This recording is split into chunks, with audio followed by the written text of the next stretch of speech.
আসসালামু আলাইকুম। আরও একটি নতুন রান্নার ভিডিও নিয়ে আসলাম। আজকে আমি তরমুজের মোরব্বা রান্না করে দেখাবো। এখানে একটি কড়াই চুলাতে দিলাম, তারপর তেল দিলাম, তারপর চীনা বাদাম, কাঠবাদাম, পেস্তা বাদাম, কিশমিশ সবগুলো দিয়ে ভালোভাবে তেলে ভেজে নেব। যখন ভাজা ভাজা হয়ে যাবে, একটু লালচে হয়ে যাবে, তখন আমি এই তরমুজটা কিউব করে কেটে রেখেছি সেইটা আমি ভালো মতো দিয়ে দেব। এরপরে এই তেলে তরমুজটা ভালোভাবে ভেজে নেব। এখানে ভালোভাবে নেড়ে চেড়ে দিচ্ছি যাতে তরমুজটা ভালোভাবে ভাজা হয়। তারপর এখানে ঢাকনা দিয়ে ঢেকে দিলাম। এরপরে আবার কিছুক্ষণ পর ঢাকনা খুলে আবার নেড়ে চেড়ে দিচ্ছি। এখানে দেখেন তরমুজের অনেকটা পানি বের হয়ে এসেছে। এখানে কিন্তু আমি কোনো পানি ব্যবহার করিনি, পানিটা একাই বের হয়ে এসেছে। যখন এরকম ভাবে পানিটা বের হয়ে আসবে তখন বুঝতে হবে তরমুজটা ভাজা হয়ে গেছে।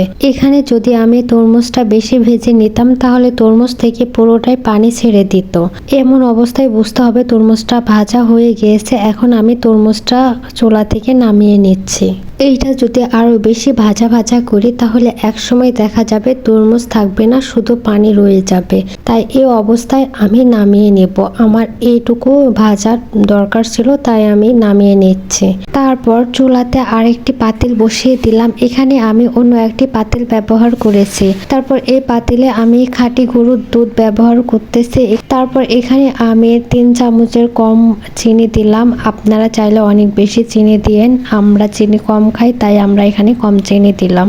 আর চিনি খুব একটা বেশি খাওয়াও ঠিক না, এটা স্বাস্থ্যের জন্য ক্ষতিকর। এখানে চিনি কম দেওয়ার আরেকটি কারণ আছে। এখানে যে তরমুজটি নিয়েছি এই তরমুজটি অনেক মিষ্টি ছিল, তার জন্য চিনি কম দিতে হয়েছে। এখানে যদি তরমুজ মিষ্টি থাকে তাহলে চিনি কম দিবেন, যদি চিনি বেশি দেন তাহলে কিন্তু আরো বেশি মিষ্টি করবে। আর যদি তরমুজ যদি মিষ্টি না হয়, পাঞ্চ টাইপের হয়, তাহলে চিনি একটু বেশিই দিবেন, তাহলে সমস্যা নেই। তারপর এখানে আমি দুধের সঙ্গে চিনিটা ভালোভাবে মিশিয়ে নিচ্ছি।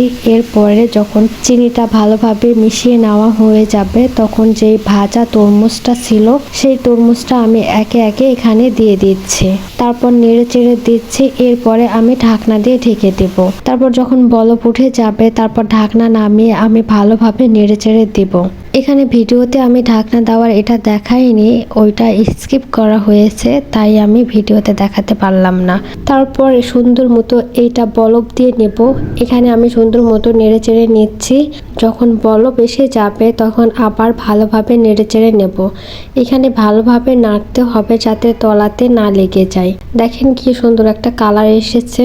আর যেটা হলুদ হলুদ দেখতেছেন এখানে কিন্তু আমি কোনো হলুদ ব্যবহার করিনি, এটা তরমুজেরই কিন্তু কালার।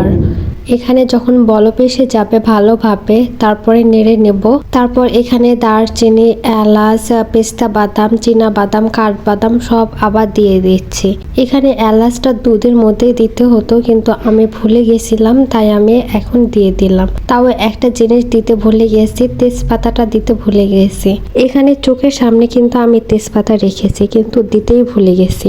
আমার রান্না করার সময় কিছু না কিছু আমার মিস্টেক হবেই। আচ্ছা, আপনাদের সঙ্গেও কি তাই হয়? আমার এই তরমুজের মোরব্বার রেসিপিটি কেমন লেগেছে আপনাদের কাছে জানাবেন। দেখা হবে পরের ভিডিওতে। টাটা।